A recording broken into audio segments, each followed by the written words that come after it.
For Midland High School senior Caitlin Wingo, it started with name-calling in 7th grade, but the bullying steadily got worse. In 9th grade, when I was called fat, I'd get hamburgers thrown at me.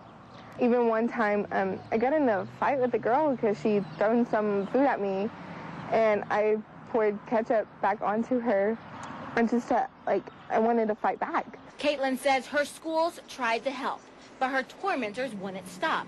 Over time, the sexually charged rumors, name-calling, and even vandalism became overwhelming. She got depressed, stopped eating, sleeping, and was even diagnosed with bipolar disorder. I didn't tell my mom what was going on. I was terrified what she would do. I asked her several times, can you move me out of school? Can I go to private school? Or can I do something else but go to school? It turns out many older victims stay silent. That, I think, is the biggest thing about here in high school. Bullying goes on, but they never report it.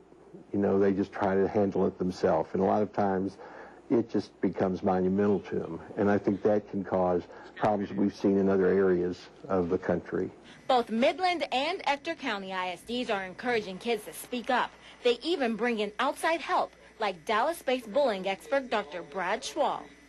I focus on bullying, not bullies, because I believe all kids have potential to give respect. He says teaching kids early on to respect themselves and others can reduce the number of bullies and victims. Now, Midland ISD, like many other districts in Texas and nationwide, plan to use his Cool Kids curriculum to put a stop to the harassment. Bullying has always been a problem. We hear about it, but that does not mean that we cannot do something about it and prevent it. It might not be new, but it has evolved. Bullying might start off on the playground and then make its way into the classroom, but with cell phones and the internet, it's quickly coming into the home, which means it can be a 24/7 ordeal for some kids.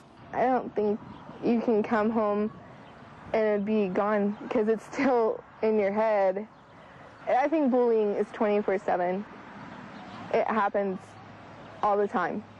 At one point, her tormentors started harassing her on Facebook, and local counselors say Caitlin is not alone. They say texts and emails are also used to torment. I think we can call bullying what it is, and that is stalking, harassing. All of that is bullying. But victims can fight back. We encourage people not to respond to that, but and not erase it. To keep it where it can be printed and turned in, and then we can get it stopped. Because charges can be filed if they don't stop. Caitlin says speaking up and finding people to trust helped her survive years of bullying. Now the soon-to-be high school graduate wants other victims to break their silence.